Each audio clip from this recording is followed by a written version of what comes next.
Hi everyone, hope you're having a great day. So, I've been asked numerous times around operational inefficiencies, so I thought I would make a quick video with some slides that potentially have, some relevant information to you if you're a business owner or a business leader or you're thinking about starting a business, whatever role you're playing.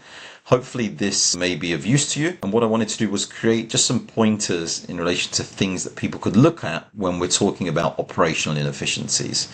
So let's get started. What do we mean by operational efficiencies and why does it matter? More to the point.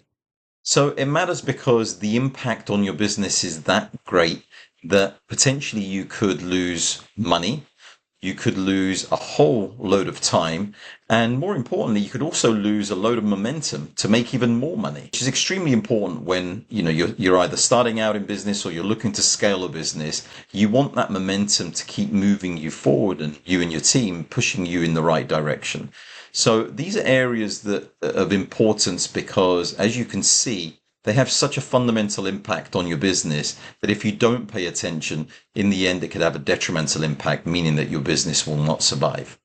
So let's dive into, when we're talking about operational efficiencies, we're talking about really finding the time wasters. And when we're talking about time wasters, I'm not talking about people. I'm talking about tasks, issues, problems that are in your organization and operational problems that are in your organization, should I say, that find their way because of time. And what I mean by time is that you find yourself in a situation that because you've done it that way for so many times and for so long, that it becomes a habit. That doesn't necessarily mean it's the right way. And eventually it does become a burden and it does waste time. So the sort of four key areas that I look at or that I try and identify as time wasters are repetitive tasks. And when we're talking about repetitive tasks, it could be anything from a manual hand process of either data entry or paper filing or whatever that may be to something more complex that again is being manually done that could potentially involve two or three different people within your organization. So look at what those repetitive tasks are, and you could quite quickly write them down and identify where you're spending your time. And that's one of the areas that I always say to people, where are you spending your time in a given day? And if you're a business owner that's running a company of one or two or three people, the likelihood is that you're all wearing different hats and you're all doing different tasks. But what are those tasks? So I would suggest writing them down for you and potentially your team members as well, to write them down and see which one of those tasks are taking a lot of time, which one of those tasks are also repetitive, and more importantly, with the tools that we have available today, which of those tasks could potentially be automated with some form of technology, whether that be a system that's implemented or AI, whatever that may be. So super simple, write the repetitive tasks down, understand why they are repetitive first and foremost, and more importantly, why they are taking your time up. The second one is communication issues. It's so important that, as a business owner or a business leader or whatever your role is, that you have clear communication. Otherwise, it causes not only issues, but long-term challenges. And when we're talking about unclear direction here, we're talking about if you need a specific task or project, something that needs to be completed in a way that's professional or ethical or in a timely manner, then you're going to put it in the hands of people that have the skill set to be able to do that. But most importantly, you have to give them the right direction so they complete it in the way that you want it completed for the best interest of the company. So that's extremely important to remember that. And again, when we're talking about unclear direction, personally, I use three different methods in that, depending on how big or complex the project is. But there's three methods that can quite quickly improve the communication and remove those issues. Excessive meetings, that's something that a lot of people speak about. The three methods that I personally use are short videos, And what I mean by that is everyone has a mobile phone now with a video camera on it. So recording a 60 or 90-second message to either a manager that works alongside you or a team member that's completing a task, giving them clear direction as to what it is that they're doing and why they're doing it and why they need it to do it in a certain way.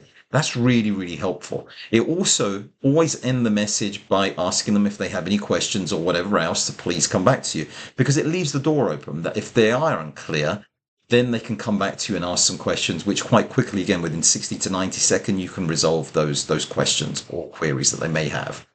The second method that I use is a quick 10-15 minute video call.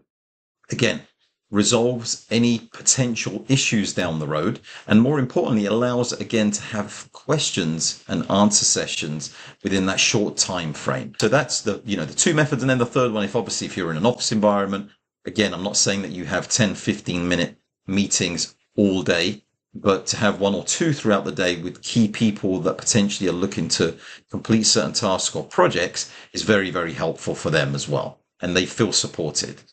The third point is process bottlenecks.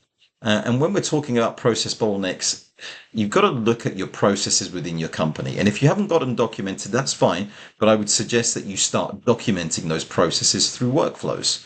And again, it doesn't matter what it's for, whether it's an operational workflow, whether it's a HR process, whether it's a finance process. Even if you're a small business, start getting into the habit of creating workflows for your processes. And again, that could be done at no cost. Google Workflows, Google Worksheets, there's workflows in there. If you go to the Business Execution Hub, you'll find that I've put in there a free sample that people can download and use. So if you're just starting out, again, getting to good habits is extremely important. Why? Because when you start reviewing these processes either on a quarterly or biannual or an annual basis, you can quite quickly start seeing what's potentially slowing you down, or even areas of improvement, areas where you believe can give your business additional value and then not cause that resource constraints that we see, in the current environment. And then the fourth point in finding time wasters is really around employee burnouts. And when I talk about employee burnouts, I'm talking really about the skill mismatches. And yes, I understand when you've got a very small business, one or two people in it, everyone has to do everything. I get that. But if you continuously pass work to someone that doesn't have that skill set or they don't feel comfortable in doing, the reality is it's probably going to be completed not to your satisfaction, which is super important to understand. Why? Because when you do find the right person that's doing that task, guess what? You can actually give them more responsibility. Not only can they take full responsibility of that task or that role or that department, but more importantly, you start seeing that they're aligning themselves with the business. So I hope that makes a lot of sense to you. It does to me. And, we've deployed that many a times. And it's really, really helpful when you start finding people that you're matching the skill set that they have with the work that you're asking them to do. They feel comfortable in their environment. They're happy in doing what they're doing. And more importantly, they start stepping forward and wanting to take on more responsibility, which is awesome. And also it removes you as the bottleneck as well. Okay, so areas to review and let's say systems to review. We'll start off with lead management. And when we're talking about lead management, we're talking anything from how do you bring leads into your business? What does that process look like? Are you using systems to do that? And what part of that system or process, should we say, is automated? The more you can automate, the faster you can work. Not only the faster you can work, but the chances of eliminating mistakes is also greater, because unfortunately, when we have a busy environment and we're asked to do many, many different things, we do make mistakes. After all, we're only human. So it's important to look at the process and plan and track the process out of what that lead management looks like. Look at what systems you're using. Look at the process. Look at what can be automated. Super important. And now we do have those tools to be able to help us do that. And again, feel free to drop it in the comments, what system you're using. Let's share systems, ideas, maybe even automations. Ultimately, we are here to help each other. The next one is sales and onboarding. For me, this is one of the most important ones. when we're talking about sales and onboarding, we're talking about what does the customer journey look like from the point of that they potentially come in as a lead management or a lead nurturing perspective, all the way through to potentially you making a sale and then onboarding them and then provide them with your product or service, all the way through to customer support, customer services. Now, that's extremely important that that is all laid out. And I class that as a customer journey. The cleaner your customer journey and the more planned out it is, the happier your customer is going to be. Why? Because it's a seamless process that you're trying to create. So think about it. If you go into a shop or a garage or anywhere else and you go in and they provide you with an excellent service, the likelihood of you going in there again is extremely high. Well, it's the same for any client, and it's the same for the type of businesses that we run as well. So the next one is around financial tracking, making sure that you know what's coming in versus what's going out. We do have, again, all the tools available to us now, even just the simple accounting tools, or if you don't want to spend money on accounting tools, even a tracking spreadsheet that allows you to see on a day or a week or a monthly basis what's coming in and out, and be able to, to manage your cash, allowing you to then plan accordingly to what you can and can't do with your business. Super important. And then the last one of this is the operations and delivery. Every process within your company should be at the highest level of efficiency possible. Now, that takes time. You're not going to open a business and think that you're going to create this immediate efficiency across all areas of your business. It's impossible. Why? Because unfortunately, we have to go through challenges and pain to learn where those problems are to then create, better solution for either that product or service in however way you fulfill it. So super important, again, to plan it out, look at the areas, and I'll keep saying this, look at whether you're a single person business, look at all the areas that you're involved in and how you're doing them, document them. Create those flowcharts, create those processes, understand what works, what doesn't, review them as frequently as possible. Super important. Okay, next one's around fixed team and delegation gaps. So if we look from top to bottom and we'll see right people in the right job, we just touched on it before. If I'm giving people work that they're not experienced to do, or there's a mismatch in what I'm asking them to do, then the reality is that specific task or role is not going to be done to the best of the ability. And I always say, set people up for success and not for failure. Even if they're not highly skilled people, you can train them to that level. That takes time. But don't give everything to them in one go. What you really need to do is identify where their key strengths are and place them within your organization with the right level of responsibility within those areas. And then as they start to grow, you can give them not only more tasks, but also more responsibility. So I hope that makes sense. The second one is effective delegation. Again, task distribution according to strengths. Super important. That fits in line with what we just spoke about now. Even if you have a small team or a large team, make sure that you're delegating in the right areas at the right time. When we're talking about delegation, again, if you are the person that wants to make all of the decisions, the only bottleneck in that business is you. Why? Because everyone has to wait for you to complete a certain task, or at least the most important part of that task. Now, I'm not saying that you give everyone all the rights to do whatever they want. Absolutely not. But with clear guidance from yourselves, what you can do is provide real value in how you're delegating. And more importantly, you're helping people grow within their role and grow within the organization. And then clear task definition, specific, clear instructions. As we said before, there's different methods of how you can communicate those instructions. But giving clear instructions makes people feel as though they understand you and they understand the business. Feel free to share what your objectives are, not only as from a project base, but also from a company perspective, why you're doing it and why you're doing it this way in relation to what the company's goals and objectives are.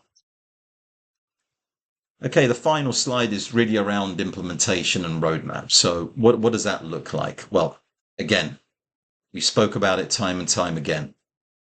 Audit documents that drive your current processes. Super important that if you do have that, you review them, and you review them either quarterly or biannually, depending on how big your team is. Optimize, so redesign efficient workflows.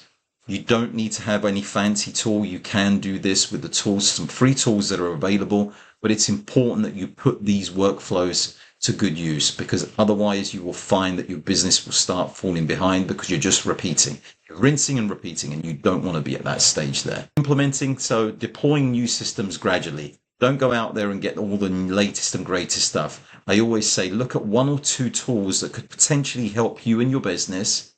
And then on that basis, you start deploying slowly, you start deploying more tools that you believe could be effective to your company. If you deploy too many tools, you'll create too much pain in your organization, and it'll be less effective than where you started from. And then the final one is around measuring. Make sure that you track improvements that you're making. And quite quickly, you can put a KPI sheet together, which allows you to monitor those changes that you've made, and give it a bit of time. Give it the 8 weeks, the 12 weeks. And if you're seeing, slow improvements, that's great. If you're seeing fast improvements, that's amazing. If you're seeing no improvements, then you need to scale back again and look at the changes that you made and compare them to what you had and why you're not seeing any improvement, because it could be that it wasn't the right one. So I hope all of this made sense, and I hope you enjoyed the video.